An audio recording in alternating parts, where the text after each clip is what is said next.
10 o'clock, and this is Fox 10 Talks. Well, for some driver, what you're looking at right now, that had to be the ride of their life. This is security video showing the moment that, by the way, police are saying they're dealing with a drunk driver in this situation, was also an older driver. And we've had instances in the past where older drivers sometimes can confuse the brake pedal with the gas pedal. But I wanted to show you this freeze frame so you can get a look at the very moment before impact, because, I mean, it wasn't even close. It wasn't like it bumped into the fence right there that had been set up to try to make sure that nobody did exactly what you're seeing on the screen. But that fence was no match, because you're about to see the video here. And I mean, whoever this driver was, we do not have a name yet, 73 years old, was cited for drinking and driving once they were pulled out of the water. Now, here's where the situation gets a little murky. The vehicle was also pulled out of the water. You can imagine there was certainly going to be some damage done to it. And we're told it was returned to the owner. So I assume I don't think this was where somebody had stolen a vehicle or something along those lines. But well, let's go ahead and roll the video so you can see what happened. By the way, there was one fella who was right in the area when it happened. So, ready? Here we go. And as you can see right there, I mean, it didn't look to me like whoever it was even trying to slow down. And you had to know you were approaching a dock right there. Now, there's the vehicle itself, and you can see there's a diver that got into the water there pretty quickly. And eventually they were, oh boy, see, that's where it gets a little dicey. When it goes straight down like that. I believe at that point they'd already managed to get the driver out of the vehicle. So these are pictures that are coming in this morning from Auckland, New Zealand. And over the course of all these various loops of the video, one that I had seen, you can see one of the divers right there. One that I had seen, there was just a guy who was standing around moments afterwards and did what he could to kind of jump over and see what the situation was. But holy cow. Once again, we share the video with you and let you know that the driver was pulled out of the water. Apparently wasn't seriously hurt, but, if you've ever been in a situation where you see somebody's vehicle just kind of careening out of control, you don't want to see something like that happen. That is for sure. It's 10:03. This is Fox 10 Talks. Yesterday on our streaming show, we had a lot of people who were first-time commentators. We had a number of people, by the way, that video from New Zealand. We had a number of commentators who were joining us from Australia. So if you're part of the Australian crowd this morning, thank you. We're accepting viewers from all over the world. Syleste is going to be joining here in the next minute or two. I'm Ron Hoon, and thanks for being with us for 2 hours of conversation. If you're watching on YouTube, you can jump right into the chat box, and we shall see exactly what everybody is saying this morning. Husky Mom is on this morning.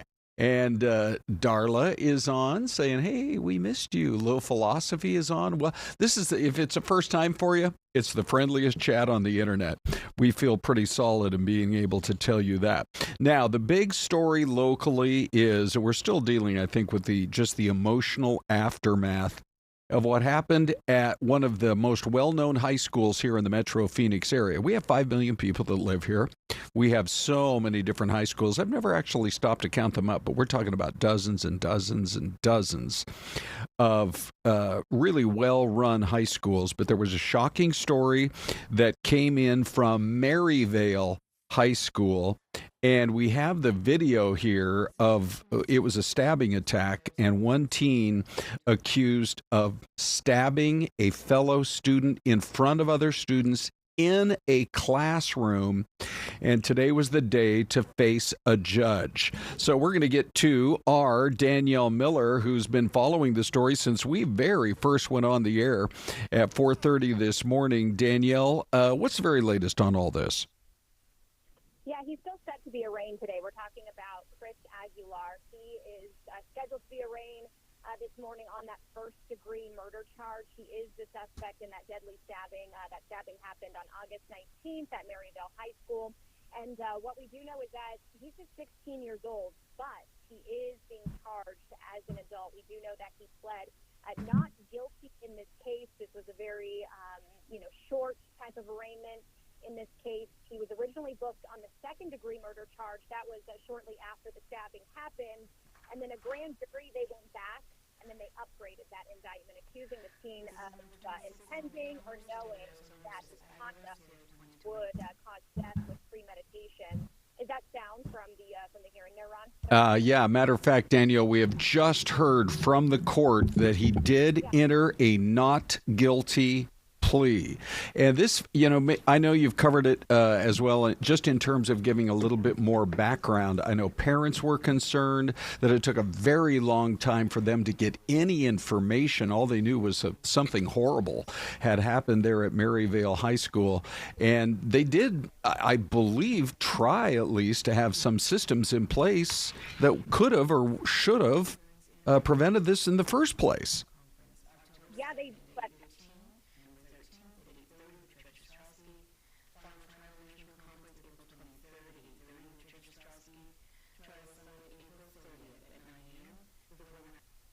Okay, Danielle, go ahead with the rest of your report.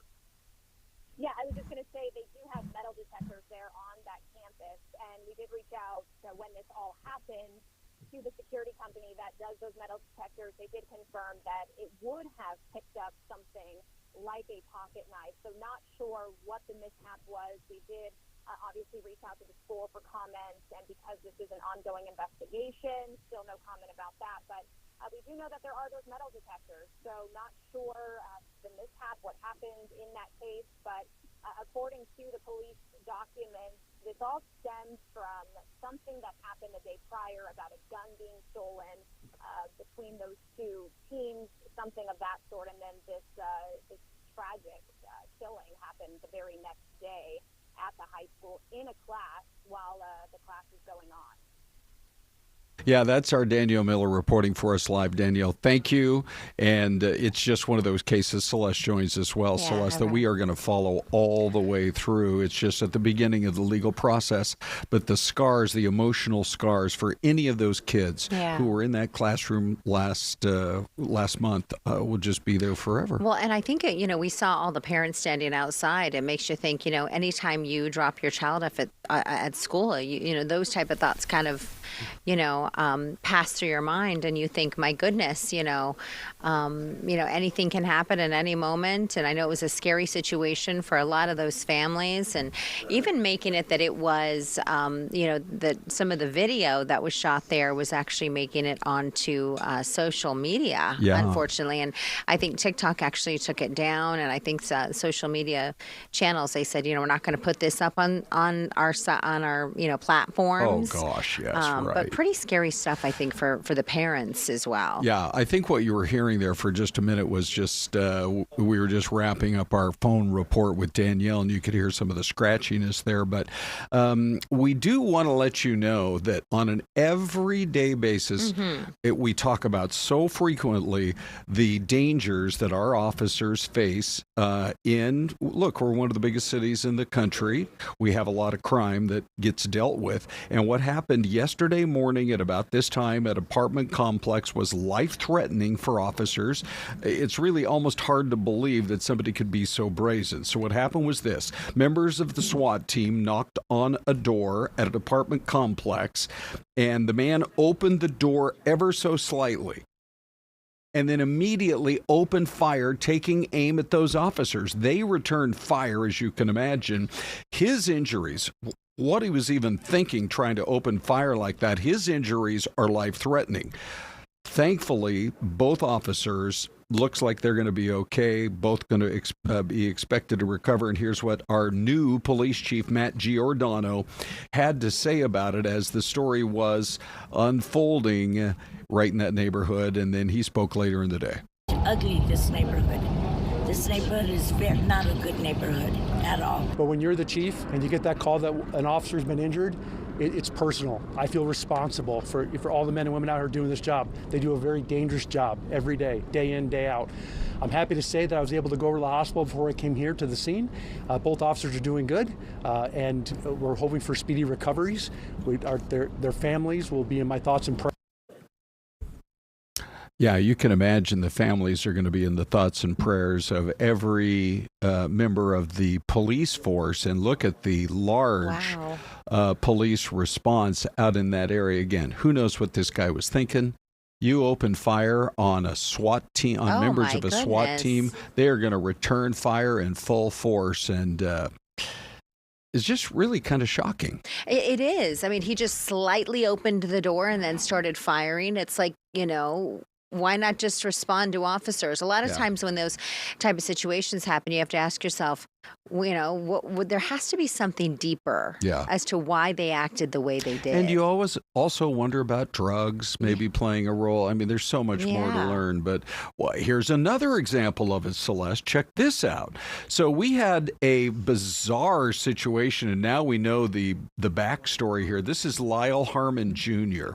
He's accused of stealing a large military-style SUV and ramming it, that's it over there to the left, ramming it into the back of a police vehicle while he was high on drugs. Oh, my goodness. And there's the Scottsdale police SUV. It just happened, that SUV was there in the parking lot. And now they believe that he was high on meth and he had been missing. I don't know if it was his family, friends, whoever. Nobody knew where he was for day after day after day. And then all of a sudden this happens. No. Yeah. Yeah, his family probably worried about where he is. He's probably out partying. And he ends up saying, I don't even remember because I was so high on meth. I don't even remember what happened. Oh, wow. One last story then before we go to break. And we can tell you that a DPS vehicle, a truck, gets rear-ended by a driver. That's Highway 93. We've all driven that one. That's the one between here and Las Vegas. You leave Kingman. And DPS says the trooper was in the middle of a traffic stop when this driver plows right into the back of his truck. Oh, my goodness. All these law enforcement vehicles. I know. Yeah. Does that mean taxes are going up, Ron? Oh, boy. Well, they're out there doing a good job. They need good vehicles. Yeah, you know what I mean? Yeah. Oh, leave those vehicles alone. Take care of them. All right. Mystery Cam time. Back with your guesses in 2 minutes right here on Fox 10 Talks.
Well, everybody, Syleste is busy clickety-clacking away on the laptop, communicating with all of you guys, which is so cool that she does it. Communicating. Yeah. Yes, we're chatting with people. The aviator from Germany, Ron. He's on. I love it. Yeah, joining us. Talk about spanning the globe. I mean, yesterday we had all these commentators from Australia. That's right. Today we're checking in with Germany, so it's super cool. Or if you're right down the street from us right here in the Valley of the Sun, we love that too. We do. So this is the mystery camera. Yep. Yes. Okay, Ron, your thoughts on this one, and let's see if anybody actually dropped a couple of guesses. We have a New York from Louis Gonzalez. Okay. Let's see who else we have. Ooh. Okay, Brandon has Colorado. Oh, we have a few New Yorks. The Aviator, Linda Monterth. Yeah. Okay. It's funny because when you think New York, you think about the city, of course, or maybe like a Buffalo or a Syracuse. Then you see just a pretty little burg like this. Or an Albany. Or an Albany. Or a Cooperstown. Or Albany, whichever way you want to say, potato. I used to say, what about tomato? And Corey would say, nobody says tomato. No one says tomato. Okay, that's for all you folks who remember when Corey was back on the morning show. Anyway, here's Johnny says New Mexico. Okay. And so far, I have Husky Mom is saying Kansas. I have not seen a Tucson. I was kind of hoping somebody would have a good Tucson. Where's Melinda? Is Melinda on this morning? She always goes with Tucson. Yeah, Brandy the Bookworm says Ohio. I think I like that one. I'm going to go Ohio too. Syleste, what about you? I think I'm going to go like maybe like a Montana. Ooh, is it too late Rob is on saying, that looks just like downtown Sheboygan. Oh, Wisconsin. But I did lock in with Ohio, so here comes the answer, everybody. What do you got? Schenectady, New York. Oh, is you're that forgetting Schenectady? Schenectady. Schenectady. Yeah, This right. is spelled Schenectady. Yeah.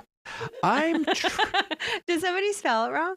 No, that's the way it's. Oh, it's spelled Schenectady, but it's pronounced Schenectady? Right. It should be S-K-H, Schenectady, right? Schenectady. Is that the town that's just outside of Albany? This is a streaming show, so we just do stuff on the fly every single day. Yeah, Let me we go do. to my maps here. Like that day we asked you, Ron, what your salary was.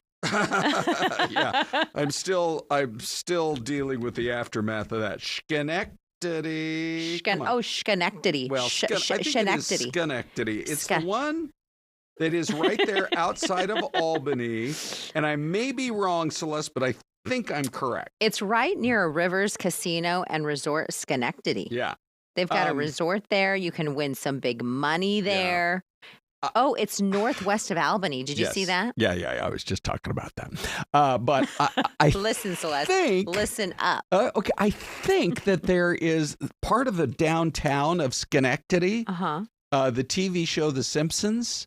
The downtown of The Simpsons, I think, is modeled after downtown Schenectady. Oh, wow. It actually is very cool. Yeah. The downtown is very cool. Yeah. Okay.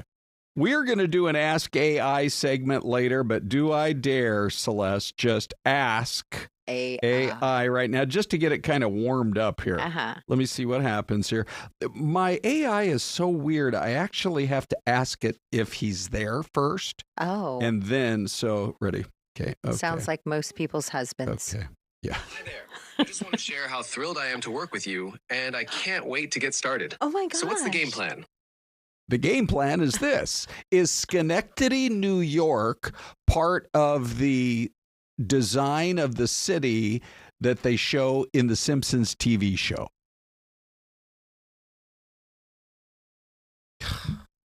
Why does my AI They're never... thinking, you know why? Oh, I had to press get started. Okay, one more time. Ready? Here we go. All right. Okay, are you there? Yes, I'm here. Good. Is Springfield in The Simpsons, which we know is a fake town because it's a cartoon, but is it modeled after Schenectady, New York? Springfield from The Simpsons isn't directly modeled after Schenectady, New York. It's a fictional town meant to represent an Anytown USA vibe. The show's creators chose the name because it's one of the most common city names in the U.S., allowing people to imagine it anywhere. Anyway. Wait a minute. What's going on over there, Vicky? The whole studio audience has lost their minds over there. Okay. Big day. Yeah, we are having fun. That's for sure. Oh my goodness. Okay, we got to get right to our guest because Patrick is here. Patrick Haan, GasBuddy, Syleste. Yeah. It's been one of the most talked about topics for, I don't know, the last 4 weeks. What's going on with these nutty gas prices? Well, I don't know. I mean, gosh, it's like 2 gallons is going to run you $7. Yeah. More than $7 for 2 gallons. And we were sitting here. Here's Patrick right now, everybody. Hey, Patrick. Who can we blame for the gas price? Yeah, really. What's going on? I mean, especially here in Phoenix, we have a gas station. It's right down the street from us here, about 4 blocks from our TV studio. I look at it all the time. It's kind of my gauge. Oh. And they were at $2.75, Syleste. You know this, not very long ago. Now they're up around $3.50. What, my friend, is happening? Yeah, let's look somebody else for the blame on this one as I look around and find somebody else to point the finger. I'll try to explain what's happening here, though. A lot of Arizona, especially Phoenix, which has its own blend of gasoline, you'll notice that Phoenix is always higher than Tucson. A lot of this comes down to geography and then what's happening in that geography. A lot of Western Arizona gets its gasoline from Southern California, whereas a lot of Eastern Arizona, including Tucson, gets its gasoline from Texas. Refineries that send that gasoline from Texas into Eastern Arizona. Like I said, Phoenix reliant on California. That is really the challenge here.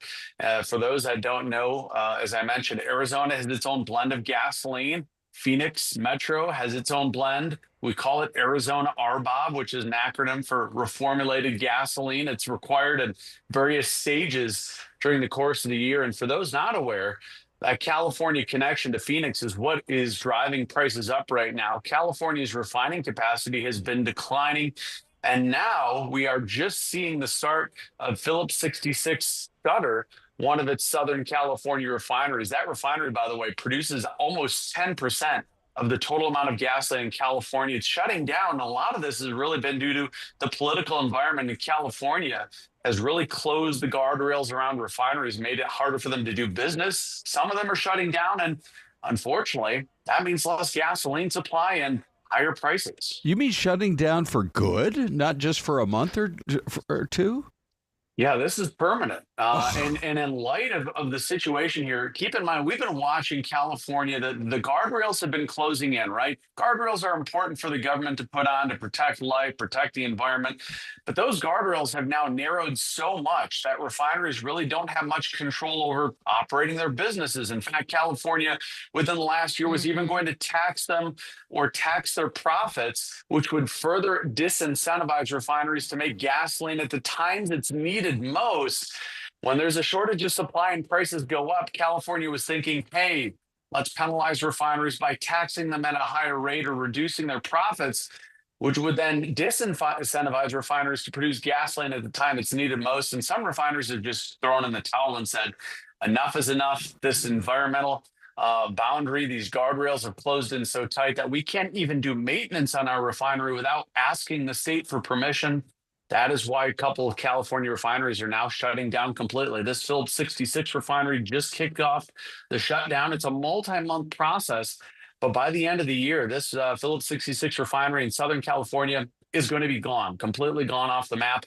Next year, there's a Valero refinery in Northern California that has also decided to just completely shut down given the climate. Now, in light of this, the California Energy Commission, the governor of California has said, hey, what's going on here?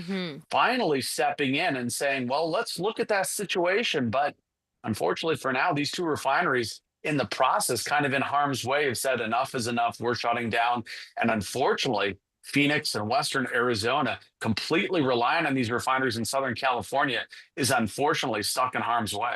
You know, that is so incredibly unfortunate. I mean, if we think about it, we have a question in our chat here for you. Think about it.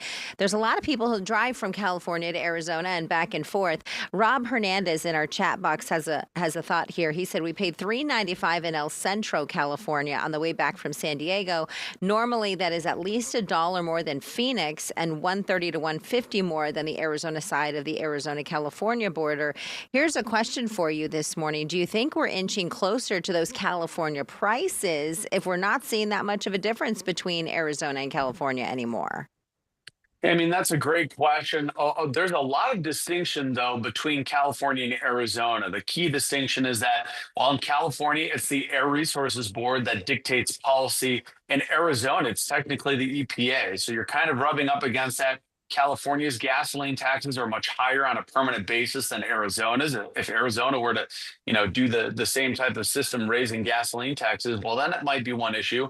California also has a cap and trade program. That does not exist in Arizona, meaning that refineries in California basically have to pay. Now, that does impact Arizona's gas prices because California refineries essentially have to pay for the ability to process and refine fuels. That is somewhat of a trickle down to Arizona, but California's got a lot of special regulations that drive up the price only in California and not in Arizona. So, yeah, I mean, there's going to be ups and downs. Arizona is going to follow those ups and downs that California sees, but you probably will never be higher than California. There could be some unique circumstances. If the pipeline, the Kinder Morgan pipeline that connects California to Arizona could be shut down, if that were to ever happen, by the way, that did happen briefly during the wildfires. If that were to happen on a permanent basis, then you could see some of those apocalyptic numbers. But almost on a regular basis, California will continue to be higher than Arizona. Wow. Okay. Well, that is an earful that we didn't want to hear. Oh, my goodness. I mean, it doesn't sound promising for the future, that's for sure. Patrick, you always have the answers. I figured we could get them from you even when we don't like them. Yeah, no kidding. Patrick, thank you, buddy. So great to see you. My pleasure. Thanks for having me. Okay. Yeah, Patrick's over there. We're not blaming him. Great job, Patrick. We can't blame him for those gas prices, Ron. You sure? I mean, let's think about it first. With that face, we can't. No, what would his mother think? I know. We like him too much. We want him to come back on. Wow, that does not sound encouraging for the future at all. They may have to once again go back, Syleste, and look at the whole issue of can we build a refinery somewhere way away from the metro area? Right. Out in the middle of kind of a nowhere. Mm-hmm. But it sounds like the days of relying on California gas are maybe coming to an end. Well, and I think a lot of the electric companies have picked up on that too, if you think about it. Yeah. We'll continue the discussion after the break.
Alrighty, everybody. Welcome back to the streaming show that just continues the information and the conversation. We are going to do our regularly scheduled Ask AI later in this 15-minute segment. But first, let's just take a look at some of the weather they've been dealing with in Texas. This is crazy. Look Watch at that this time now. lapse. Okay.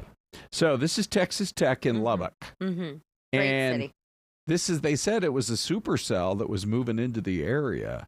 Wow. And that is not a normal way for nightfall to come on. I mean, it just looks like a blanket. They're pulling it right over the football stadium. I wonder if it was halftime. Do we know yet? Because it looks like some people from one side of the are running in to the locker room, it looks like. Oh, I bet you're right, Celeste. The Weather Service said all of a sudden it came in with a vengeance and suddenly brought winds of up to 70 miles an hour and lots of lightning.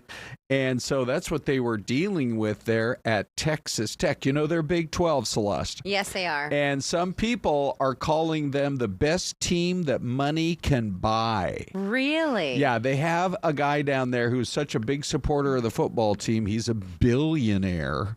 And he's like, you just tell me how big you want the check to be? Well, you know, I interviewed in Lubbock. That was one of my first interviews. They offered me a job in TV. How awkward would that have been for somebody like you who's constantly walking around the newsroom with forks up? I know, right? What's there? But right here, Forks like up. this. Yeah. But you know what? The TV station there, and I don't know if it's still, but it was owned by a billionaire who owned a lot of the car dealerships in town. Ooh. And I will say that you have it's a university town, and you have a big hospital. You have a lot of doctors and surgeons there, and a very well-to-do community. Okay. You know, right there in Western Texas. It's oil country. Because it's oil country. Yeah, for sure. And it's a cool town. It's a cool group of people. And it doesn't surprise me. He's probably not the only billionaire there. But the fact he's willing to write those checks, that's big time. Since we were talking weather, I have a nominee, Celeste, Yes, for sir. your new idea of the photo of the week. Yes. So let me just bounce around here and see what I'm looking for. Right. Oh, no, hold on. That's Let's Ask AI. That's coming up. Oh, boy. I got a lot That's of buttons Danielle. to She's press. coming. Oh, I think I see. No, hold on here. Okay. Oh, wait. No. This is the beauty of live streaming. Oh, graphics 4. All the buttons are You've got a different lot today. of buttons there. Okay, let's look at that. I do have a lot of buttons. Celeste, it looks like the Wow. world is on fire. I took that. This was Monday night. It was crazy. The wind and the rain out there in far East Mesa Wow, over that's toward incredible. Apache Junction. And about an hour later, we had a sunset. I mean, I was not the only person stopping and pulling over and taking pictures like that. Wow, I bet you weren't. Yeah. And are those puddles from the rain that came through? Yes, Yeah. right. And so is this like the park or something No, across? it's just a dirt lot next to a new housing subdivision where I think they're going to put a grocery store in pretty soon. But look at the other one now. That's looking that direction. This next one's looking a little more south toward the Santan Mountains. Wow. And look at that. You have that almost look of fire, at which I think was still more rain coming down. It was just the weather was so strange. This is very like 10 Commandments like type of, you know, wow. like who Heston, what's Charlton Charlton Heston playing the role of Moses. He was very handsome. He was a handsome Moses. He really was.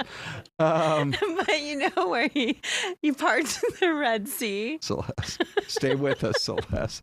This is what happens occasionally with Celeste. Is I the cry. humor gets to her a little I cry. bit. I'm Yeah. a crier. Ron. Okay, well, But anyway. you know where he parts the Red Sea? That looks like the Red Sea. Like that looks like the storm that Ooh, came it in does. when he's parting the Red Sea with his Okay. staff. We're just going to keep it on track.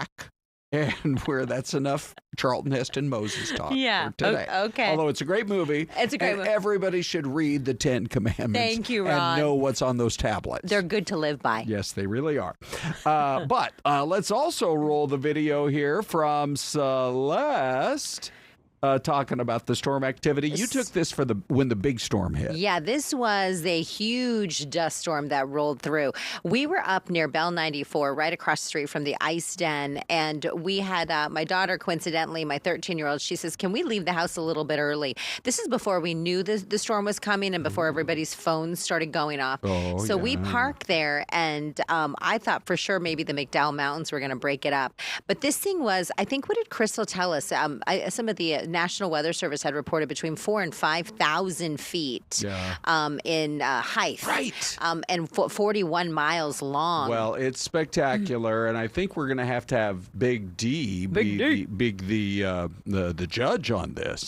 Because that's spectacular also, Celeste. So I don't know if my pictures or your pictures or somebody else. Oh, this is a competition now. Well, there can only be one winner on a Friday. And so it's Wednesday. What is happening? Remember we said over the course of the whole week, we were going to look at a lot of different photos. And then on Friday, we were going to choose the best photo of the week. You see Ron with his finger. Correct.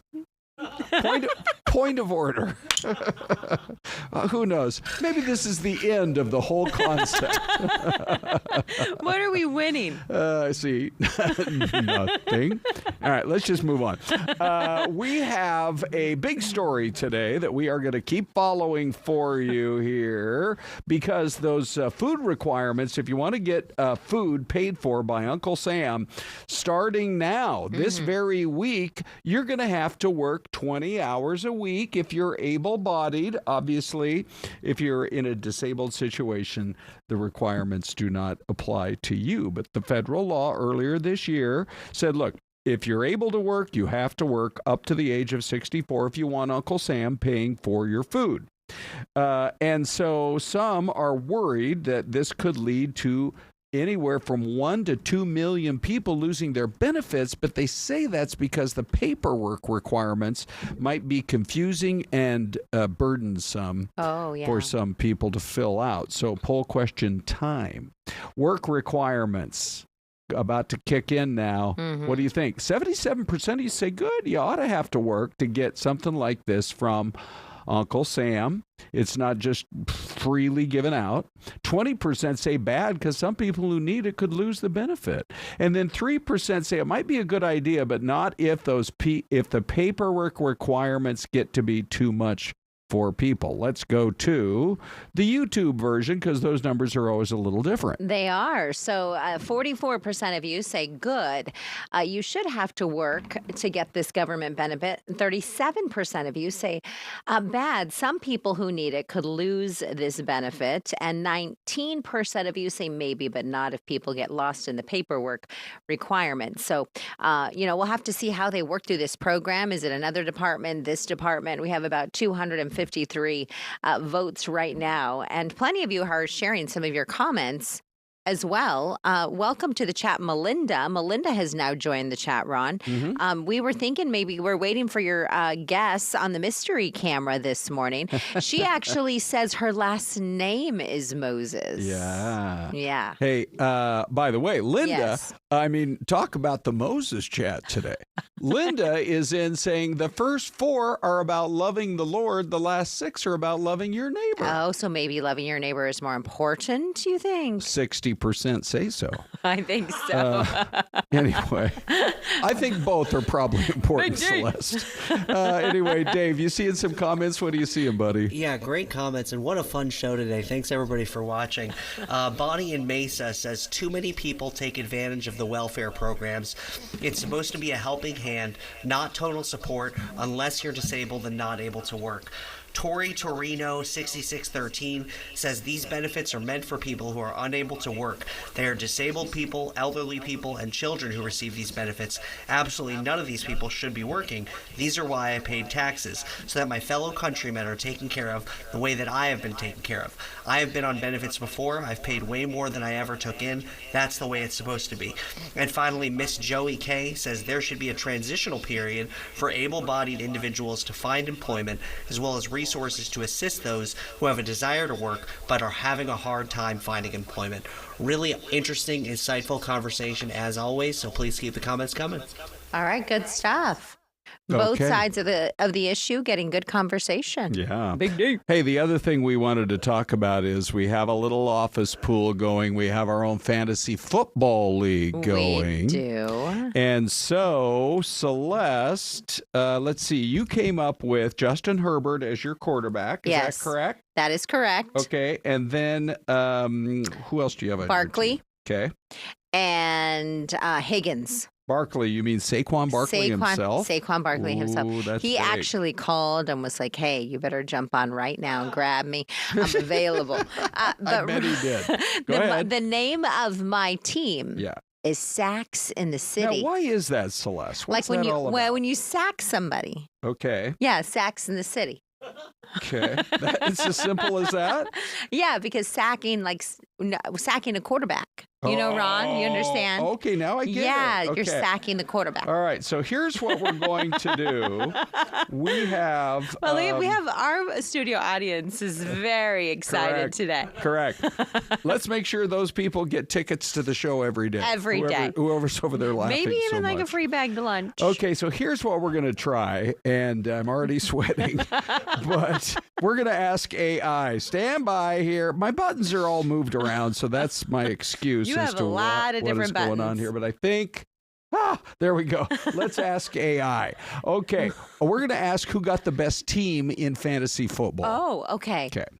So let's do this. Are you ready, Celeste? Go Yes. to your most favorite AI person. Okay, here. You have I like your AI guy because he's super conversational. Hello, AI.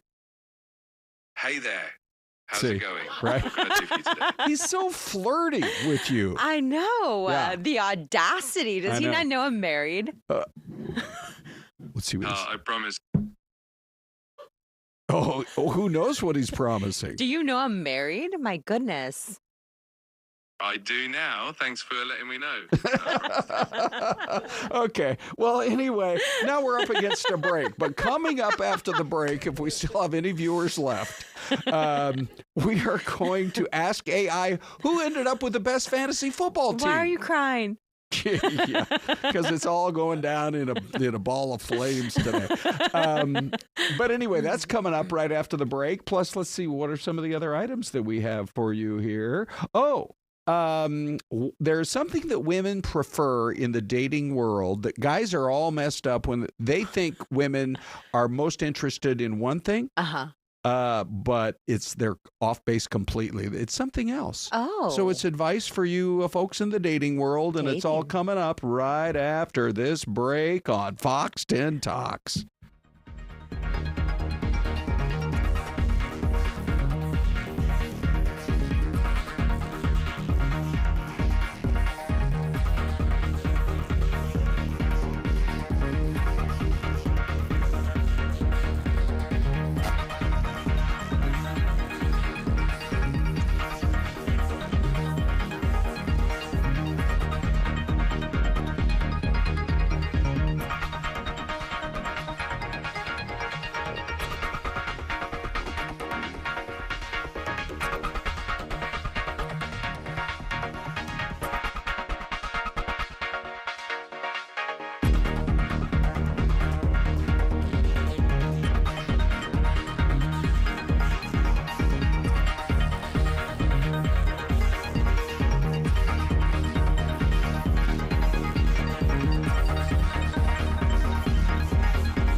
All right, ladies and gentlemen, when Celeste first saw this particular graphic, she gave me one of those looks. It's like, really? That's what you took that picture for? Yeah. But now you just accept it. So this is what the kind of relationship Ron and I have. Ron walks into the studio. Oh, it is an updated photo. Yeah, this is okay. So there's a backstory to this. Yeah. Ron walks into the studio, and this is the type of friends we are. Yeah, Ron says, right. "Hey, just smile. I'm gonna take a photo." And I'm like, "Okay." That was it. And I'm like, but it was such a bad photo. And then a few weeks later, it shows up on Ask AI. So that's a reshoot? This is a reshoot. You were off. Wow, fancy. And Dave came in to you waited till I was out of town. Well, Ron, my Celeste. face was like this. Like some weird, I just took it because Ron is like Ron. So he's like, Okay. Anyways, Big Well, Thank you. So we're very excited because Celeste and I have been in our little office pool fantasy football league for many years.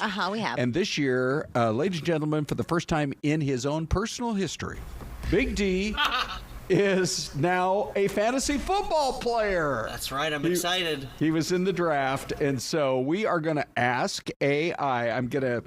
Let's both try this, Celeste. Yes. We'll ask AI, and you can ask your guy too Okay. if he's done flirting with you.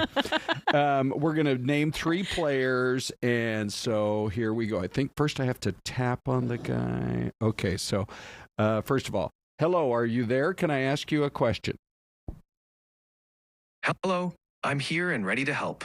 What's your question? Which one of these 3 teams is the best in fantasy football? Number 1, Celeste team. She has Justin Herbert as her quarterback, Saquon Barkley as her running back, and T. Higgins as her receiver. The next one is Ron. He has Brock Purdy as his quarterback, Devon Achane as his running back, and DK Metcalf as his wide receiver. Or is it Dave's team? He has Baker Mayfield as his quarterback, Ashton Genty as his running back, and Devontae Adams as his wide receiver. We want to know which of those 3 is the best. All 3 teams have strong points, but let's break them down. Celeste's team with Justin Herbert, Saquon Barkley, and T. Higgins has a great mix of reliable players. Ron's team with Brock Purdy, Devon Achane, and DK Metcalf has a strong quarterback and an explosive running back. Ooh. Dave's team with Baker Mayfield, Ashton Genty, and Devontae Adams also has a solid lineup, with Adams being a standout receiver. Overall, it might come down to personal preference, but I'd lean towards Ron's team for the high potential of Achane and Metcalf. What do you think? I love That you. was good. Well, That's so sweet. I appreciate it. If you have any more questions or need help, I'm here for you. No, you just stay right where you are. you better watch out. He's going to start flirting with Oh you. boy, great. So apparently, now we're super fair on this streaming show, even if we're out of control. Yeah. We're gonna let Celeste ask. So, do you need the here Here, are let me the? see. The names. Can you read my hen scratch? Okay, there, I'm going to Celeste? change the question a little bit. Oh, you I'm are? gonna change the Okay, question. fine. So let's see. All right. Hello, are you there? Absolutely, I'm here. Let me know if there's anything else I can do for you. So I have a question for you. He sounds kind of subdued now that he knows you're not available. I'm just saying, Celeste. Okay, go ahead. Okay, are you there to help? I sure am. I'm always here to help. What's your question?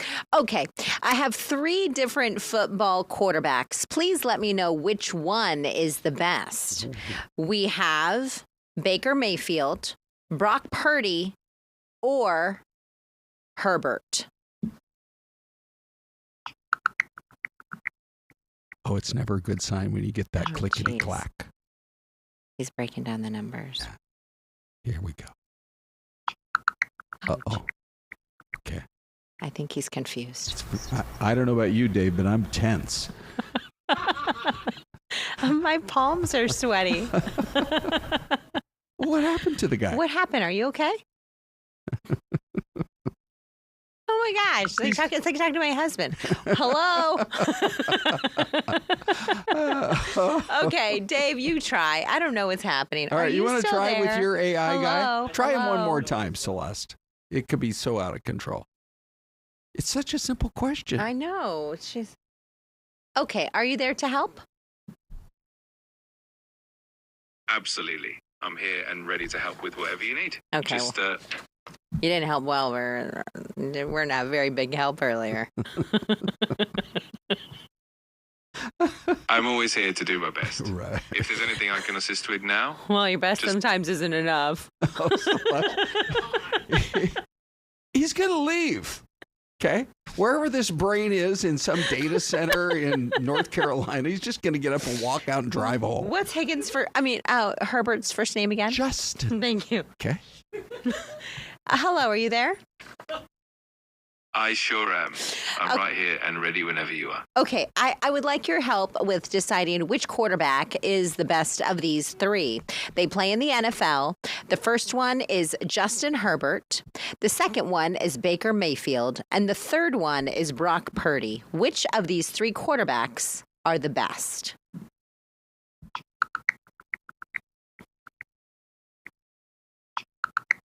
According to recent rankings and performance, it seems that Baker Mayfield is currently the best among the three.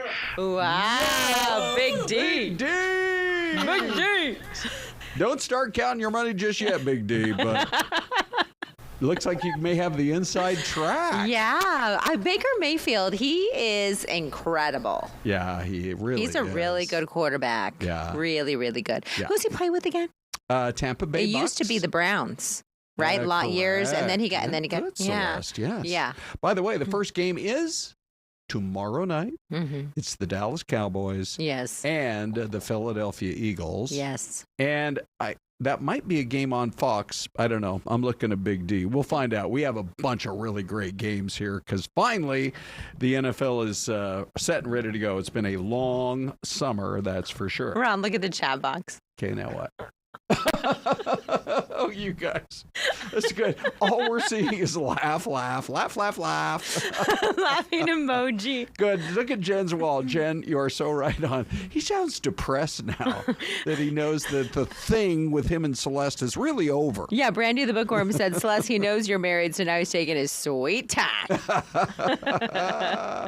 Okay, Brandy says, I love football, but can't get into fantasy football. But Brandy, you know what could happen? Yes. Except you only have one more day to actually put your team together. Right. Is you guys in the chat box could all get together somehow. Oh, yeah. And do your own fantasy team. And Brandy, you might win the whole thing. Yeah, and the next thing you know, you're like a big, huge fantasy football fan. Yes, that's right. Because if you win the whole league, trust me, it goes to your head. Look at Dave. You know what he's doing right now? Gloating. He's grabbing his wallet, preparing for all that cash. He's making room Hey, for the cash. speaking of sports, I always wanted to be a sportscaster. Celeste, did you know that? That was the very first job I went for in this business was a sportscaster at KXLY Spokane. Okay. They didn't hire me, but they called me a month later and said, hey, we think you'd be pretty good covering the news. Oh, and here you are all And these here years. I am, That was a working with very you. smart manager. Yeah. But speaking of sports, we're going to go from football to baseball because we are, a little more than a half hour away from, we're going to have a little bit of live coverage for you. As a matter of fact here, let me just see if I can find VO10 on my newly assembled board. Wish me luck, Celeste. Okay. Here. I'm sending you good feelings. Okay. So, no, that's the SOT. Hold on here. Seriously. You can do it, Ron. You can do it. We believe in you. I think I can do it with. Do you see the Diamondback, the Chase Field VO? If you see it and can roll it, go for it. But here's what we know. Can you so believe far. they beat the Dodgers last week? Yeah, they got their number. Governor Katie Hobbs is having a signing ceremony in about an hour. No, not even. About 45 minutes. Not even 35 minutes. We may cover it for you here on our streaming show. But the governor, the D-backs, I think probably some legislators that were behind all of this. The measure that is signed allocates funds over the next 30 years to pay for the much-needed improvements to Chase Field. So sales and income taxes generated at the downtown Phoenix Stadium and nearby buildings, along with some taxes from the club's employees, would largely cover the cost of the upgrade. So it's not going to fall on, if you're 200 miles away from the ballpark, it's not really going to fall on you. It's for folks who are right there directly connected to the ballpark or nearby. It took months to get it passed. But I believe there's a provision in there that if the D-backs were to ever think about leaving, which why would they? They love it here. Let's see, if the team leaves before October of 2035, they have to pay a $10 million penalty. So they're not leaving. No, they're not. Yeah. And, I think they're actually going to have a really good team here coming up. And I mean, if you think about it, it's like, I know they haven't had a great season the last few months. Yes. But I think maybe, sometimes it takes a little bit for Stelly to get a groove back. Like finally they are winning. Like I watched that game with my nephew. He's a big baseball fan. Yeah. I was at my sister's on Friday. We were watching it. Oh my goodness. It was a good game. Yeah. That Ketel Marte, he's amazing. Oh, he is a fan favorite. My Don't gosh. ever even think about trading him. He slid into second, and I was like, oh, that guy's a pro. Yeah. No kidding. He knew what he was doing. Yeah.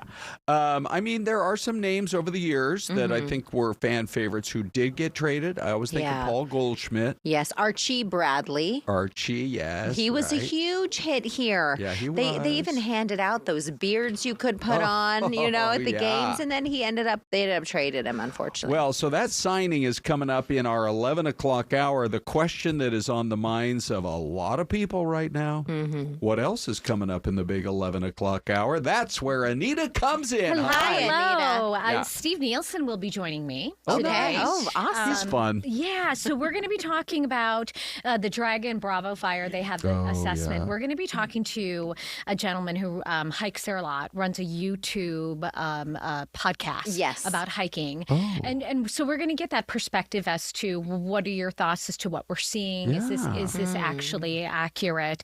ADOT is coming in. They have an Adopt a Highway event coming up. Okay. So you can help them clean up, spruce things up a I little always bit. wondered how that worked. Yeah, and so Okay. you can volunteer if you want to give back a little bit, and then To clean up the highways. Yes, correct. Yeah, What if you need a couch? There's a couch. well, you never know what you're Chairs. going to find.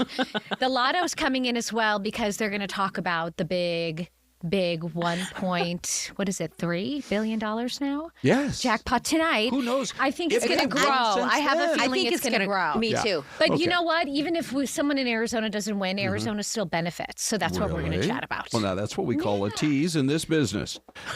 Steve's also Come on, standing Stevie. by. Come on over, He's Steve. putting This a is- blazer on, folks. This Wow. has been the Serious most out of business. control streaming show we've ever had. It's been the most fun hour. And so There he is. come and join the fun, starting at 11 right after this.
And you are reaching out to like, I don't know, 10 people to have them over for dinner on a Friday night. Yeah. Thinking you might have like 2. Sure. And then all 10 respond and say, yeah, we're coming.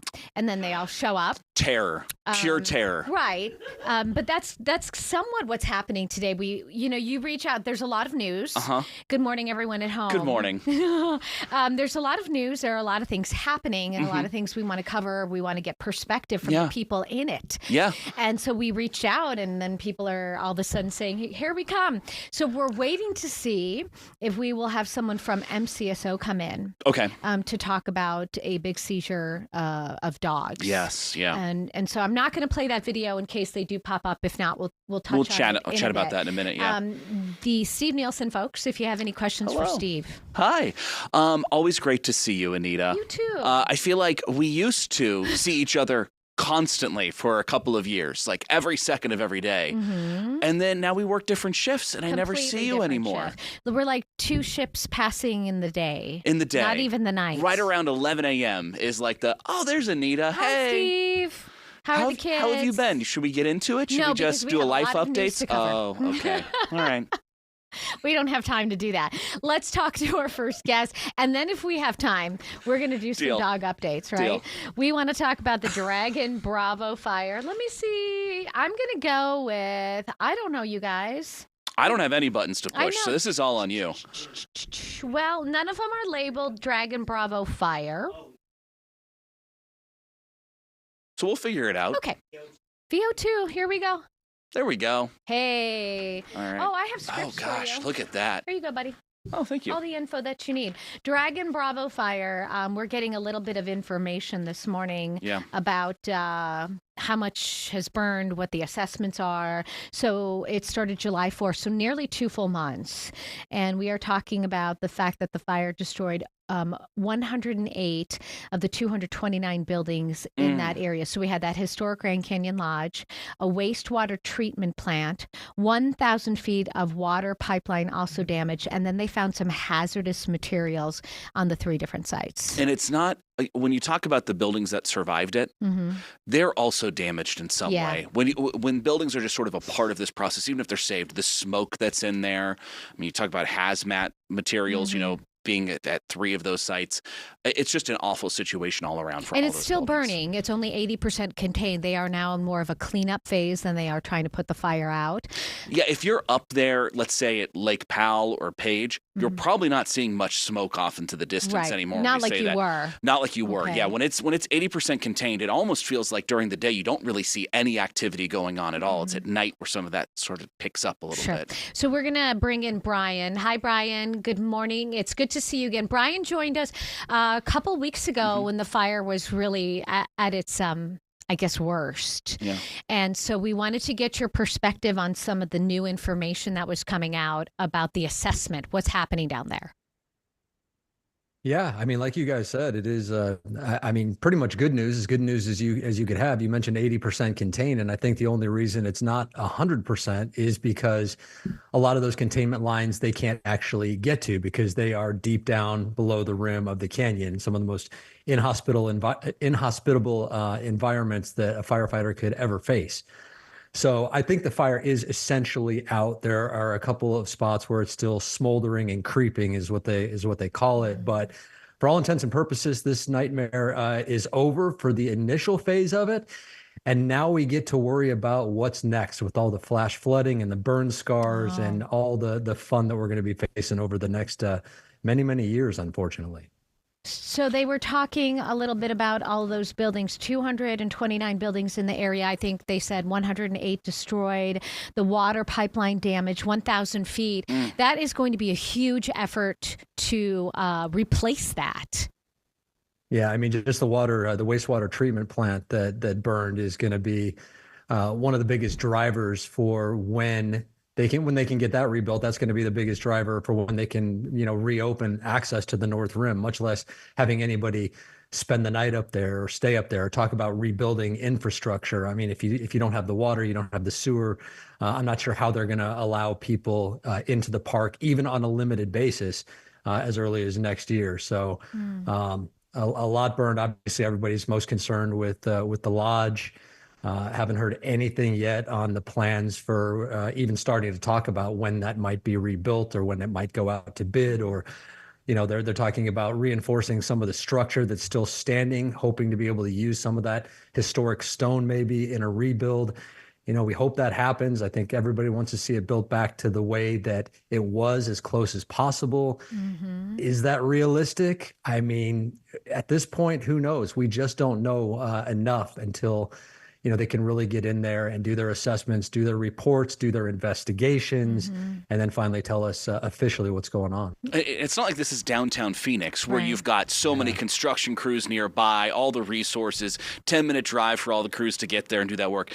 The complications of having to do this rebuild are massive. Federal regulations are going to get involved in this whole thing. It's going to be that, but also, and I'm so happy you brought up the burn scar and the flooding that happens from these. Oh, we saw in Flagstaff just how brutal that absolutely was just a couple of years ago. Of those buildings that survived here, we got to think they're at risk now because of those burn scars. Well, the biggest fear, Steve, honestly, and we do a hiking podcast called the Grand Canyon Hiker Dude Show. And so we really serve the hiking community in the Grand Canyon. And the biggest concern right now that is really not being talked about is what's happening in places, or what could happen in places that are far away from where this fire burned.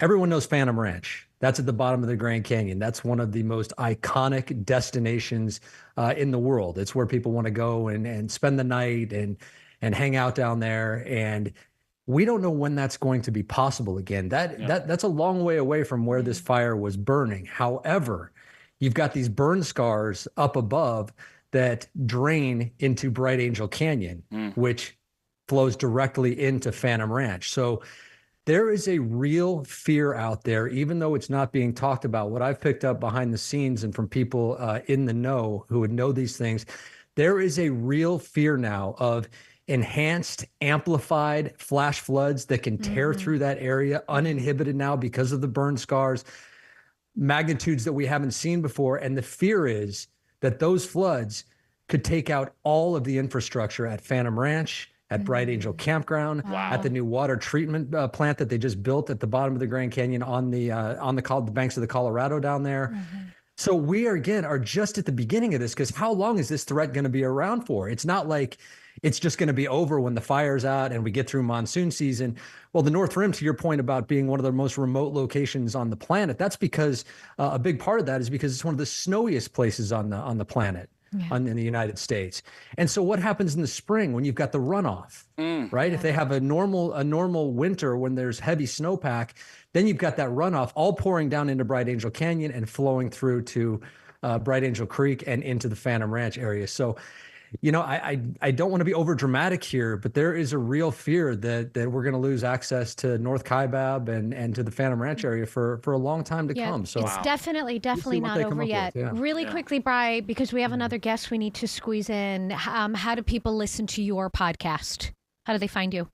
Yeah, just find us on Apple Podcasts, Spotify, anywhere you get podcasts. We're on YouTube. It's called the Grand Canyon Hiker Dude Show, and we're talking all things Grand Canyon hiking. We can't wait to get back to talking about hiking and not talking about this fire. Hopefully it happens sooner rather than later. We'll have you back on as soon as we can do that. Thank you so much. We appreciate it.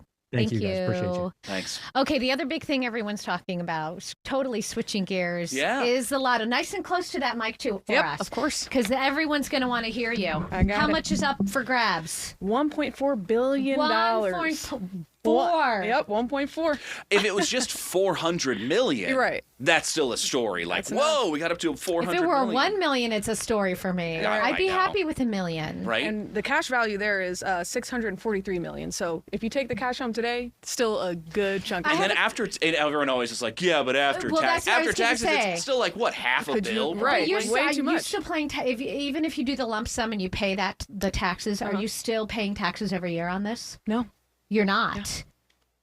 Well, I guess you pay taxes on how you use that money, right? If you get the cash value, and you put it in the bank or invest it, you're okay. That's your income. Even if someone in Arizona doesn't win, which we've had some pretty decent upsized winners recently. Arizona still wins. Absolutely, yeah. Ticket sales go back into the state. We have 17 beneficiaries. So, we like to give back to the state through that way. So, like you said. Higher education, health and human services, economic development, environmental conservation. Pretty cool. Yeah. Okay. I think that's important. You feel good about buying that lottery ticket. The way I've played the lottery is I'm paying for my enjoyment. I'm not actually expecting to win. Yep. But it's like, okay, I'm going to get $4 of joy. You should expect to win. You should expect to win. No, you get the $4 of joy of what if, right? And then okay, some of that money's going towards those things. That's great. I used to work in Rhode Island, and we had a lottery winner there that got like $323 million, I think it was. Wow. The amount of taxes she paid to the state of Rhode Island plugged the budget gap for the entire state that year because they were off a few million, and they were trying to figure out what departments they were going to have to cut How money did back she feel on. about that?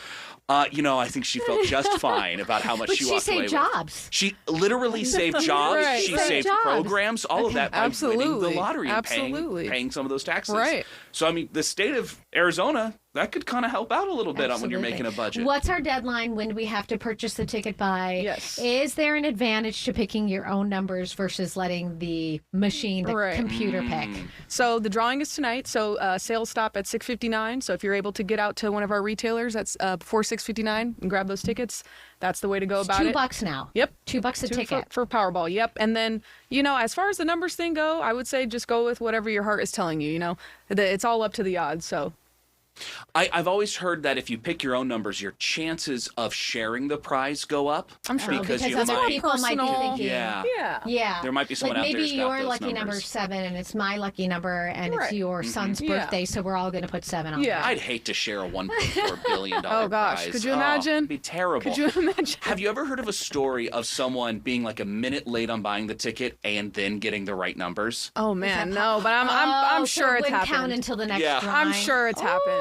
That'd be. I'm sure that's happened. And then we have about a minute left. Yeah. I know in some states, if you win, you have to, your name will be published. Yes. What's the law here in Arizona? We have anonymity laws here in Arizona. So, yeah, good question. The only way you're going to know that I won is if I don't show up tomorrow. Yeah, exactly. You could very well so just say, hey, I don't want to speak about it.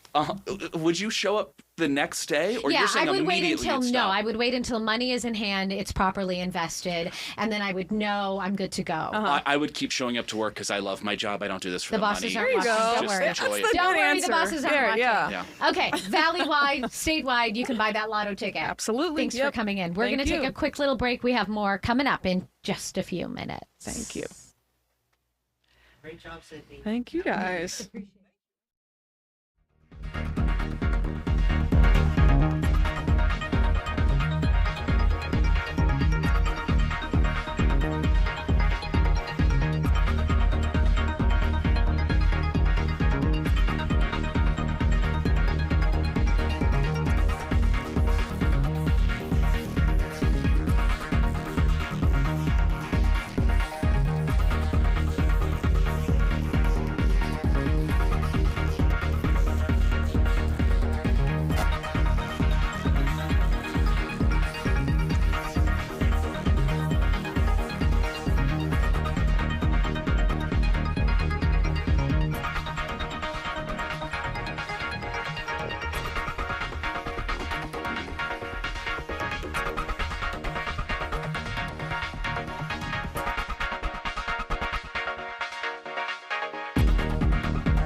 if you are looking maybe for some volunteer opportunities, this is a way to do it.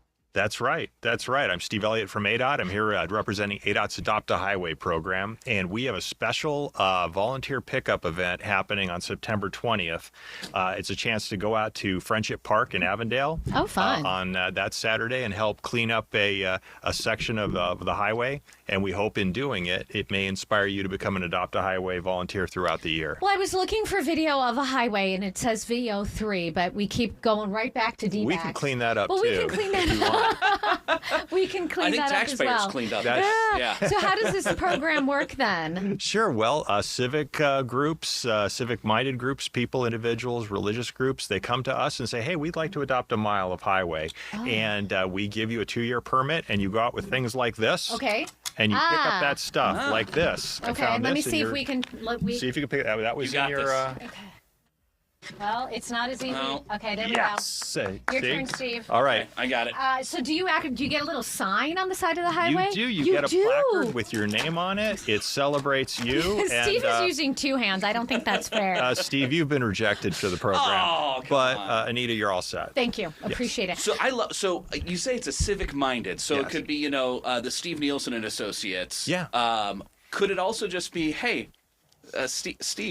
Steve's mile of the highway here? I did it for 2 years. I had a mile called Elliott Friends and Family, and I I gave it up when my son went to college, and I didn't have that free labor. So but I'll do it again. You don't have to pay anything. You just have to go out there and safely clean it up. Safely clean it up, and we give you the bags. We help you with the vests, and you're all set. So basically, we want you to clean it 2 or 3 times a year, and you wouldn't believe how much fun it is. I mean, it may not sound like fun, but you feel a real ownership for your mile.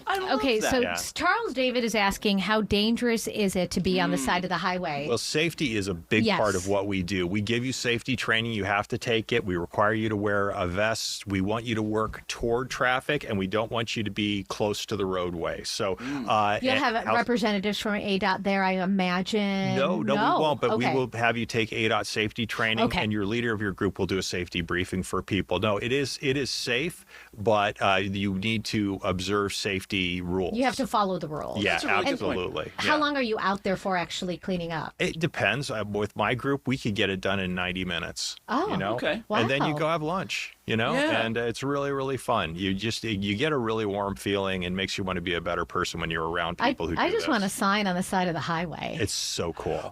I was just thinking about, maybe that's just where my head's at. Everyone's doing fantasy football right now, and we always talk about like the punishments for finishing last in your fantasy that football would be it for you. This would be great, as you adopt a mile of the highway, and it's up to you to keep that mile clean. I think that's great. I hope some fantasy football people out there. Do you get to pick your mile?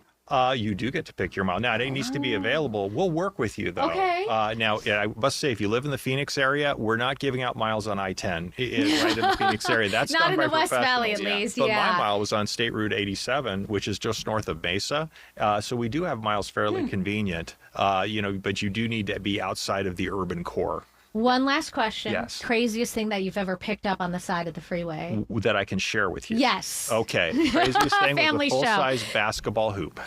Yes. Really? Yes. We were thinking a couch. We were talking about it earlier, thinking maybe a couch. I had a mattress. Yeah. A mattress, yeah. Huh. I love this. I think this is such a fun idea. Seinfeld did a whole episode on something like this. Did you get any extra interest after that? No, it's been a long time since then, but it comes up a lot. The Kramer mile. Yeah. We don't encourage you to black out your lane lines and things like Kramer did, but the sense of ownership that he felt for his mile, you really do feel that. I love it. I'm a papa. One more time, how to apply. How to apply? Go to our website, Okay. azdot.gov/adopt-a-highway. Awesome, thank you. Thank you. We're doing this. We're going to do this. Stephen and Anita's Freeway, Highway, whatever you Great, want to call great. it. Look at Thank this. you. And you get an orange thingy. All right. Thank you. And I'll encourage you while you clean it up. There you go. All right, this is the big story that we have been talking about this morning. More than 70 dogs rescued from a West Valley home, living in what investigators say were really deplorable conditions. So we're talking about full-size grown dogs. We are talking about puppies, and we are talking to MCSO this morning. This is terrible. It is. Nice and close to the mic for us. So introduce yourself to everyone. I am Detective Dave Evans with the Maricopa County Sheriff's Office Animal Crimes Unit. What happened here? Well, what we basically we did a search warrant out in Tonopah last week. We made an arrest, and when we made that arrest last Tuesday, somebody actually inboxed Sheriff Sheridan on his Facebook account and left a tip on there. And Sheriff Sheridan, I'm sure as you know, when he ran for sheriff, he ran to bring the animal crimes unit back. Right. That was one of his big things. And so when he got elected, that's exactly what he did.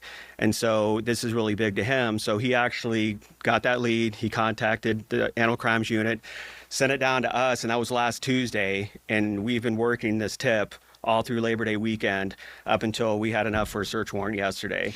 So we recently had Jerry's Law passed, Yes. and I know that is a statewide law. The governor signed it. Did that help you guys in any way? No, it hasn't gone into effect It hasn't yet. gone into effect yet. Okay, I couldn't remember the dates. It does help some areas, like it actually defines shelter. Okay. Because I've been doing animal crimes for a long time, and so it says you have to require shelter, but it doesn't say what it is. What type of shelter? So we've had Okay. people say a dog under a car is shelter. A board against a wall is shelter. Okay. So that kind of defines what shelter is, but it hasn't gone into effect yet.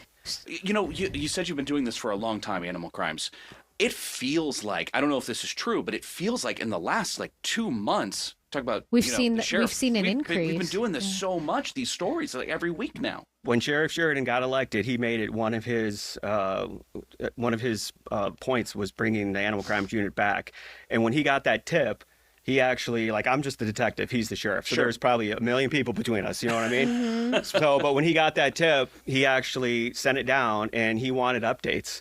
And so here I am, the detective, talking to the sheriff, hey, we got the tip, this is what we're doing, and we're working on it. And he would, every day send us a text, how's it going, how's it going?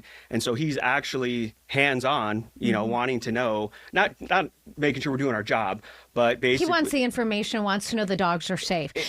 Exactly. And, to get that from a sheriff, is great. And so basically we worked that tip all the way till Tuesday, till we got the search warrant, served the search warrant. And obviously you guys saw what we found inside. You were there? I was the case agent. Take us through, we're looking at some of the video, but take us through what was going on inside that home.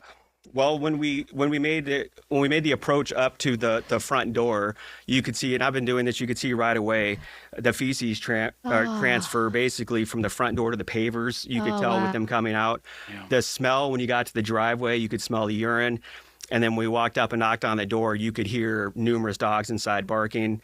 The homeowner came out, said with the sheriff's office, animal crimes unit, and actually went there to basically say, hey, we have some information. We think you're over your head. We're here to help. What can we do to help you? And she turned us away. And at that time, when she turned us away, we went back and authored a search warrant and got a search warrant signed. And then we went back with a search warrant in hand. And at that time, we knocked on the door and conducted a search warrant. Are you looking at this as a hoarding situation, or is this something else? It's not a hoarding situation. It's basically what we call a designer dog. It's a breeding operation. All these animals in here are what we call designer dogs, labradoodles, mixed breeds, basically high-end dogs. And so that was there. Most of the animals we run into, they're mixed breeds, whatever, stuff like that. But this is absolutely a nice neighborhood, and all the dogs were labradoodles. And she actually has a website that she's been selling dogs for 2.5 years, anywhere from $2,000 to $5,000. So this was a money-making operation. But as you can see here on the video, those are all what we call designer dogs. They're labradoodles. And then the people who purchase these dogs online have no idea the upbringing these dogs have gone through so far. And exactly. And that's why we always say, go to the pound, because you don't know who you're buying from. And during our investigation, we know she's been running this for 2.5 years. And she basically, when she sells the dog, it's obviously you're not going to say, come to my house, because you saw what the inside looked like.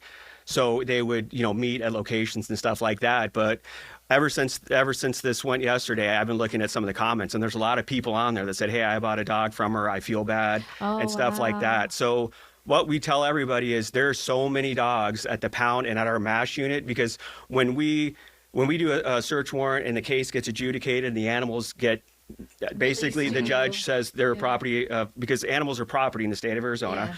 So the judge signs them over to us. They're ours. And so basically from there, we adopt them out. But we vet people. We just don't have people come in, whatever. But we have, like right now, we have a large amount of dogs that need to be adopted.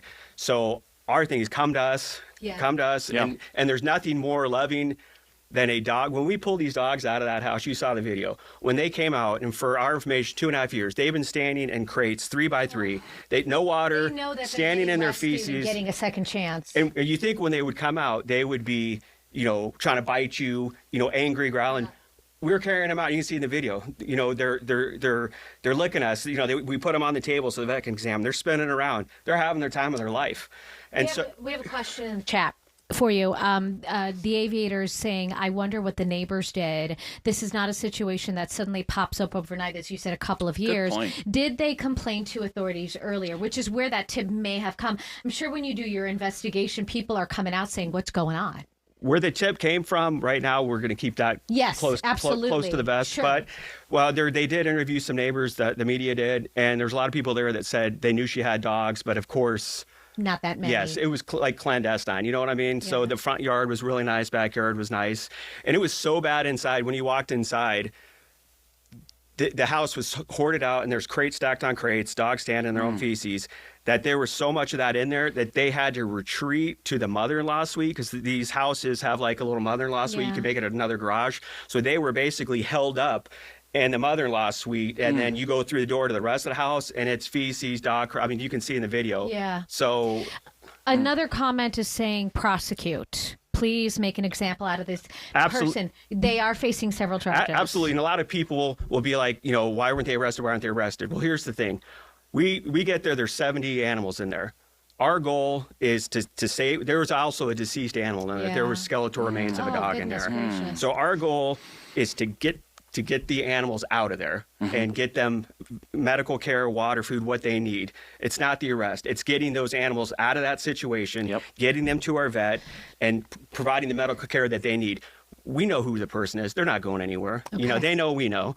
But also, when blood results and all those come back, those are additional charges. Okay. So we don't want to just say, we're going to charge you this, whatever. So we'll wait for all that to come back, and then we'll make one. You know what I mean? 30 seconds. Yes. I know these pups are going to be evaluated, treated, and up for adoption. How do people get a hold of you guys to try to adopt these They pets? can go to our MCSO MASH page. Okay. And they can go on there and look. But right now, they're held as evidence. Right. Until the case goes through and gets adjudicated through the court system. But, so months or years?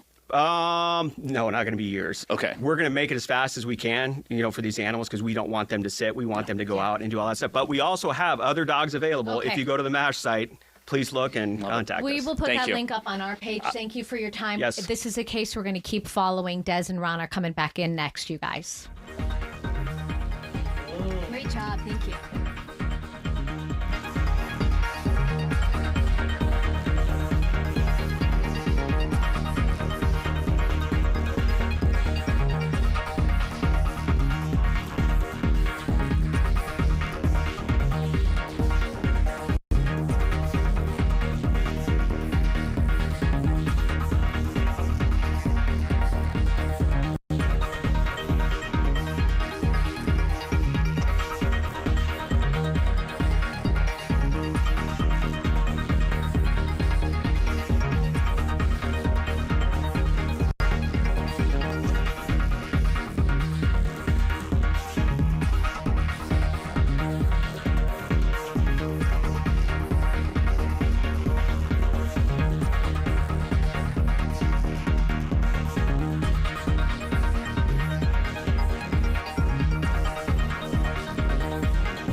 Well, good morning, everybody, and welcome to the continuation of our 2-hour block of Fox 10 Talks.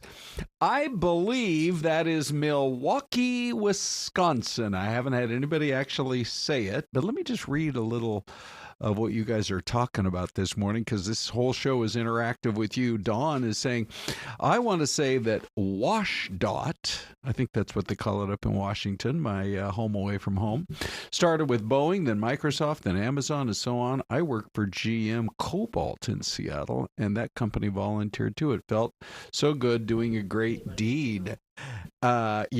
So it is really remarkable how so many companies, the big companies. Oh, by the way, Dino did jump in, Dean Fazzini, and say you are correct. Hooner. That is of course the Hooner's correct. Ballpark there in Milwaukee. I want to see a game there, that's for sure. That's the ballpark, I believe, where they have the slide in the outfield.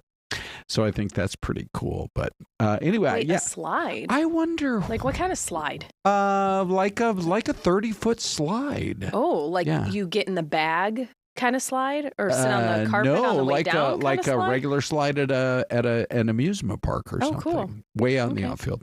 Right. So I'm Ron. She's Des. I'm Des. And we are so glad to get a half hour to hang out with you this morning. Well, we're going to start with a really serious story this morning because it has been out there for months, really years, the Jeffrey Epstein scandal.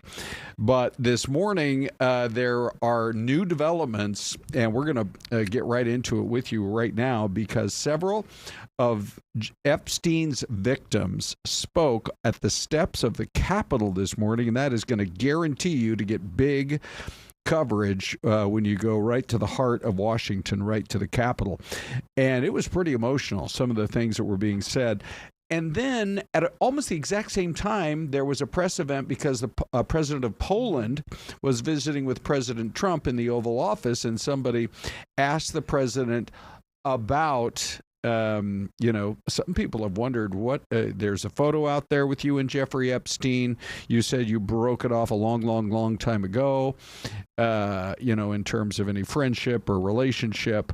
But just wanted to know kind of, where things stand now. And so this is how it all went down earlier this morning. In the year 2000, I was taken to Jeffrey Epstein's island while on a photo shoot on a nearby island.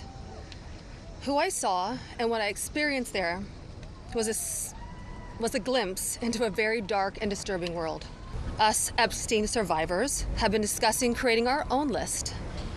We know the names. Many of us were abused by them. These are some of the richest, most powerful people in the world that could sue these women into poverty and homelessness. Yeah, it's a scary thing to name names, but I will tell you, I'm not afraid to name names. And so if they want to give me a list, I will walk in that Capitol on the House floor and I'll say every damn name that abused these women. I was just one of the many young women trapped in his orbit. I was even taken on a trip to Africa with former President Bill Clinton and other notable figures. In those moments, I realized how powerless I was. If I spoke out, who would believe me? Who would protect me? Epstein himself was the most powerful leader of our country. Epstein surrounded himself, with the most powerful leaders of our country and the world. He abused not only me, but countless others, and everyone seemed to look away. The truth is, Epstein had a free pass. He bragged about his powerful friends, including our current president, Donald Trump. It was his biggest brag, actually. I can tell you that I talked to President Trump back in 2009, and several times after that, he didn't think that it was a hoax then. In fact, he helped me. He got on the phone. He told me things that were helping our investigation. So what they're trying to do with the Epstein hoax is get people to talk about that instead of speaking about the tremendous success like ending 7 wars. Sure. I ended 7 wars. Nobody's going to talk about because they're going to talk about the Epstein whatever. Sure. I understand that we were subpoenaed to give files, and I understand we've given thousands of pages of files. And I know that no matter what you do, it's going to keep going. Well, I will say this, until all the files are released, I mean, we're in a business where transparency is what it's all about. And they said 30,000 files, Des, were released by it wasn't directly by the DOJ, if I understand it correctly. DOJ was required to give them to the House. And so the House was... they had them, and they decided to release them. Somebody high up at the House of Representatives, and that's where the 30,000 new files came in. But until every single last one of them is released, the story, I think, is just going to continue to be there. You know, I mean, it's pretty powerful to hear things like the victims themselves saying this is not a hoax. This is something that they had to live through, go through. Right. And they, you know, even saying the days of sweeping this under the rug are over. We, the survivors, say no more. I mean, that speaks volumes. I really never considered what it was that Marjorie Taylor Greene said today, which is the people that are involved could sue. They're so rich and so powerful that they could sue each one of these accusers, you know, into oblivion, basically. But it sounds like and at some point... For speaking the truth? Correct. For speaking the truth. Yeah, exactly. You'll be sued into poverty. Yeah, I know it. For what we, you know, for the inappropriate things that you went through. Yeah. Anyway, we are going to... The story's not over. If you ask me... I commend those women, though. That takes a lot to do what they did today. And I think the story's only growing. And speaking of... you know, some other stories in the news today that are also, you know, that just are head scratchers for sure, that are disturbing to say the least, that are now some of our bigger stories. I'm going to bring this one to you right now. I know, Des, we both were talking about this one on the air today, but this is a guy that worked for the Human Resources Department for the city of Phoenix. His name is Joseph Galati, and you know, you're in the department where you're supposed to basically know what's right and wrong. Police say the 31-year-old met a 13-year-old boy online. This man then picked up the boy along with the victim's 12-year-old friend, and that's when police allege the sexual conduct happened. Court documents show that he then threatened to kill both of those boys if they told anybody about what happened. That story is also really just getting started because we only learned about the arrest about 2 weeks ago. Yeah, and he was arrested right, August 22nd. So really this case is moving pretty quickly, which, you know, given the allegations here and the crimes he's facing, you would hope to see. So yeah, it's just disturbing. The victim's 12 and 13 years old. And then there's this one, talking about just disturbing stories that are in the news. There is a guy who got arrested after police interviewed him. A woman said that she was shocked at a local car wash to find out that this guy was exposing himself to her. Detectives reviewed the surveillance video. It led them to a 26-year-old man identified as Joshua Curtis. And during police questioning, he doesn't deny it. You're going to hear what she had to say and what he had to say. And shortly after that, they made the arrest. As I was on my passenger side, he had rolled down his window and he goes, "Excuse me, miss, can I interest you in this?" Yeah, I was just in shock and I left and then I called. There was cars on both sides of me and I rolled down the window and I said, "Hey, would you have any interest in this?" And she leaned in and then left. You ordered me placed under arrest, okay. I don't even know what to say about this. I don't know At least he didn't either. lie about it. Yeah. Well, he flat out admitted it. They have everything they need now, I think, for this court case to move forward. But if you couldn't, the video or the sound was a little overmodulated, but she told police that he rolled down his window and goes, "Excuse me, miss, can I interest you in this?" And I was in shock, and I left, and I called. So, well, and what was really clever too, they were able to find his address because of his license plate. Oh yeah, yeah. Okay. So that's how they were able to then figure out, okay, you know, we have this address. Let's go there and check and see. And it indeed was him.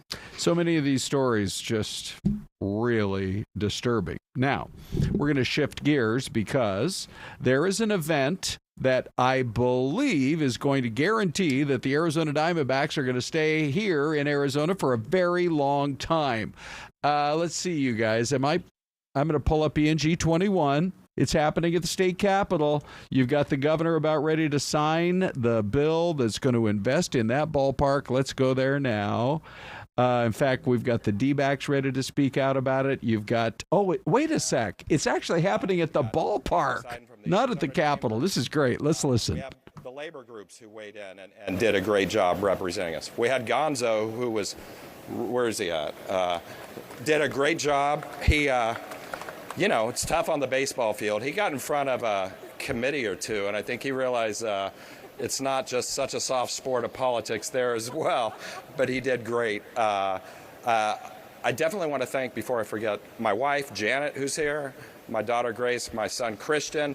Family's so important, as these baseball players knows, the governors knows, and as politicians know. You spend so much time away from your family, and having their support is monumental. We have a lot of legislators who are very important role on both sides of the aisle who are here, who did so much, who I'm sure we're getting calls from people wanting to play politics with this to not support it. But they did support it, and we got it done. And we got it done under that pressure and through some false narratives. And we fought through that, through people not understanding that the people who are filling this stadium today are the ones who own this stadium. And they're the ones who are going to be helping upgrade it through this plan. And I just thank everybody so much for everything that they did. And last but not least, Phoenix, Maricopa County did a great job. But Corbin Carroll, to me, is the GOAT of this team. And I thank the team so much. But there's one GOAT at the Arizona legislature this last year who got everything done. And she's putting her head down because she knows I'm going to call her out. Lindsey Goodwin is the GOAT in politics around here, and this bill would not have gotten done without her help, and I thank you so much. And with that, let's hear from the president and CEO of the Arizona Diamondbacks, Derek Hall. This is the ballpark we're talking about. All right, let's go back there real quick. Thanks, we're up against a break. Here's Derek. By the way, Gonzo, it's his birthday today, so a round of applause for Gonzo. He did. He testified twice. He answered questions, and he once thought it was tough to hit a curveball until he was in there, that's for sure. Big thank you. Giant thank you to everybody. We've been looking for a solution for easily over 7 years, a long-term solution here for Chase Field to find a way to fund all the necessary renovations and maintenance. And we're now there with HB and so we have to take a break, and it was but creative. we will be back with more right here on Fox 10 Talks.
All right, everybody, welcome back. We just barely got to the break. Mm-hmm. So if you want to guess, we would love to hear your guesses. Melinda's like, I don't think it's Tucson. Yeah.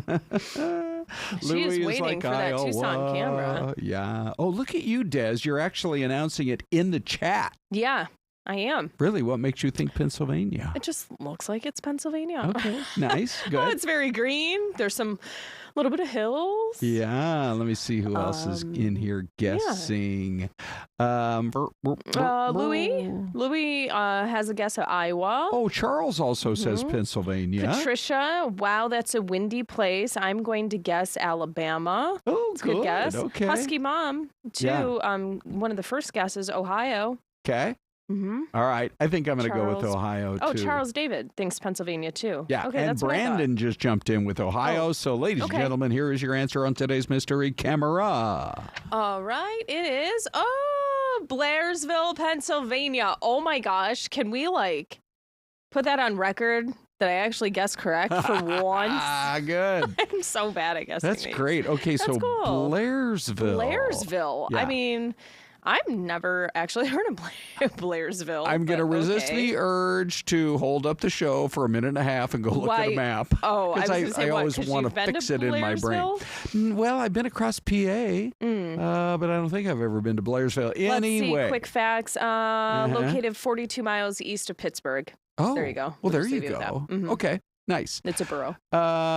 So anyway, continuing on, the Lotto is it's $1,300,000,000, and I mean it's grown a couple of hundred million. Are you going to say since that the like last Dr. drawing. Evil ever, or? Oh 'cause yes, I just $1 billion. billion. So yeah, we've been out there asking folks. I don't know. I mean, it is kind of fun to think about what you would do with all that money. But I just love this one guy that you're going to hear from right now, because it's very obvious that he and his wife have probably talked about it, have thought it through. And if they win, and now I'm rooting for you, buddy, all the way, because he says their life as city dwellers would be replaced by a new life on the farm. Here's what he said.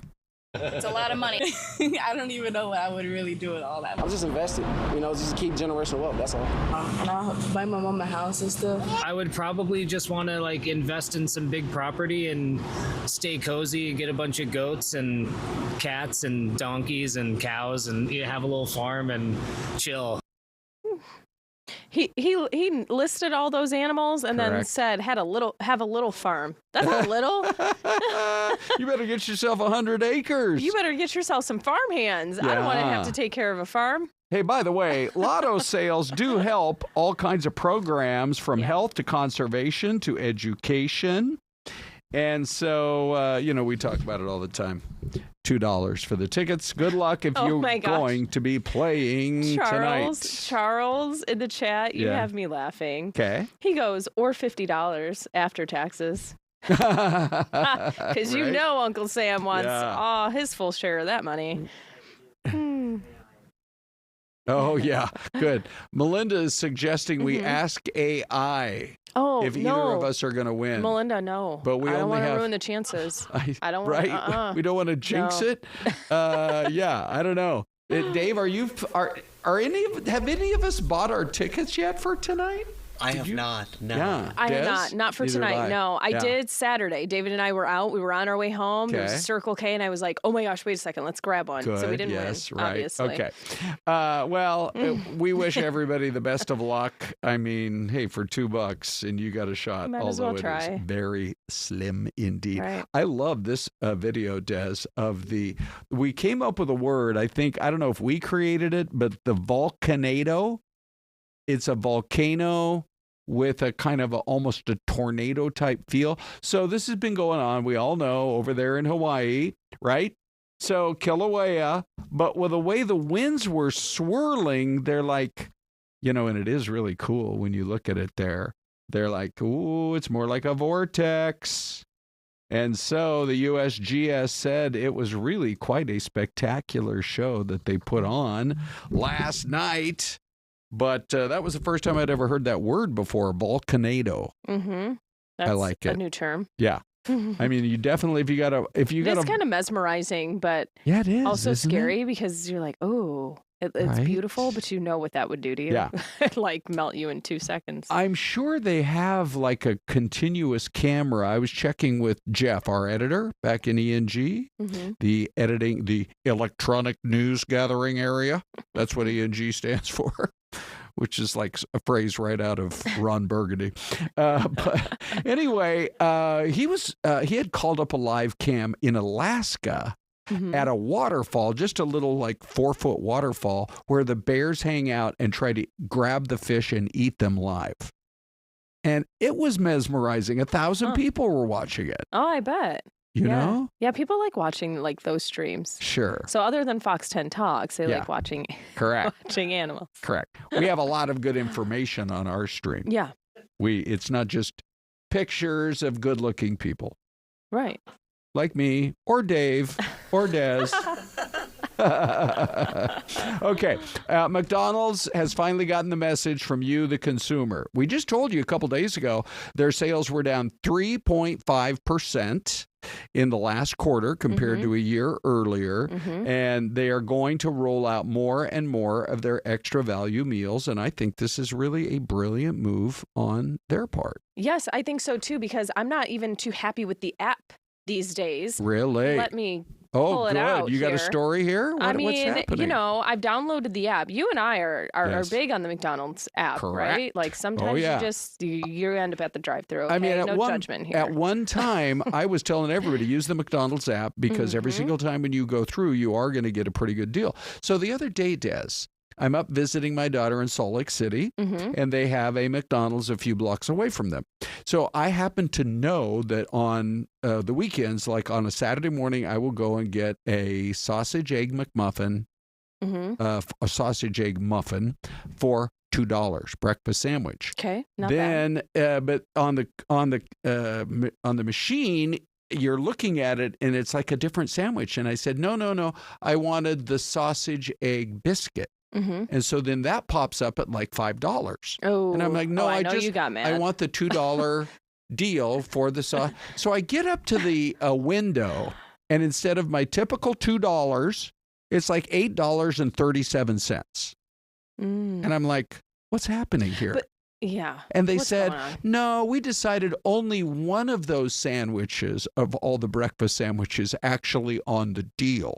So you got that deal, and then you got the $5 other one. I'm like, I know you don't know me here in Salt Lake. Hi, Ross, And of course, I know you don't know me. Yeah, I know. He said, do you know who I am? Correct. Oh, my goodness. I'm a well-known cheapskate in Phoenix, but I'm only paying $2, and I want a sandwich for $2. That's hilarious. But I have the app, and I've just been a little salty at McDonald's lately. Okay, why? What's happening? Here, you kind of Okay. can't see. Yeah. But there's only 5 deals. Okay. Oh, really? Yeah. For and at one breakfast, point- lunch, and dinner? Yes. And they're used to, they were pretty good for a while with I like know. a good number of deals, but these are Yeah. terrible. Like 40% off a double cheeseburger. Yeah. $2 off a McCafe. Who wants that? Okay. 20% off a purchase of 20 or more. They're not great. Like usually they were like I buy might one go get 20% one for a while. off on the 20 nuggets. Yeah, not bad. But you know what? One of them though is on a delivery order. Oh, So who's getting Who's delivery? going to get McDonald's? Yeah. Anyway. McDonald's rant over. yeah. Just make sure your ice cream machines are working. We also note that, when it comes to the stressed out consumer, which we are. Oh, do we sound like one of those? Yes, right now? maybe just a little bit. Maybe just a little. That Christmas sales are probably going to be down this year. Right now, the experts are saying they feel it's going to be that Christmas shopping is going to be down a full 5% from last year. But the thing is, with inflation, a lot of the things that you buy today are more than 5% higher than you would have spent 1 year ago. Oh, yeah. So it's not that people are going to buy a lot less, but they're looking at it and saying, I have a budget. And so if you guys have raised the price on almost everything I purchase over the course of this last year, then I'm going to have to scale back a little bit. Oh, yeah. Right? Oh, yeah. My poor children. They love Demi now, but little do they know that means quite a lot less underneath the tree for them. Hey, if they only knew her presence, right? Yeah. Yeah. I mean, that's a tough one. Yeah. Families are in a really difficult spot. I know. Yeah. I don't know if you guys in the chat box are already thinking about it, but it is September. Mm-hmm. We're going to see those holiday sales rolling out pretty soon. And we're all going to be looking for deals. That's for sure. Des, we have got to talk before we say our goodbyes about this youngster who decided not McDonald's. It was breakfast time. And what he really wanted to do was to get some Chick-fil-A. He kind of had a bougie craving, for that Chick-fil-A. Yeah, it is kind of bougie, right? Do they even have meal deals? Value? I don't even think they do. Yeah. I mean, they have pretty good prices. But here is the suspect. Look, he says, "Are you guys going to take me to jail?" He goes, "Yeah, are you going to take me to jail?" Okay, so here's the whole story. And he's 5 years old. He wandered away from home. And by the way, there's the happy reunion. There they are bringing him to the front door. But here's the body cam as they walk in. So this is Jacksonville, Florida. Employees called the deputies when they noticed that he was there trying to put in a breakfast order. Look at mom here. She's like, I cannot. I'm actually not sure if that's mom. I don't know, but it looks like it could be mom. The stress, the stress on her face. Yeah, just imagine that's mom. That's for sure. Okay, so there he is. And look, he's sharing his food with the officers.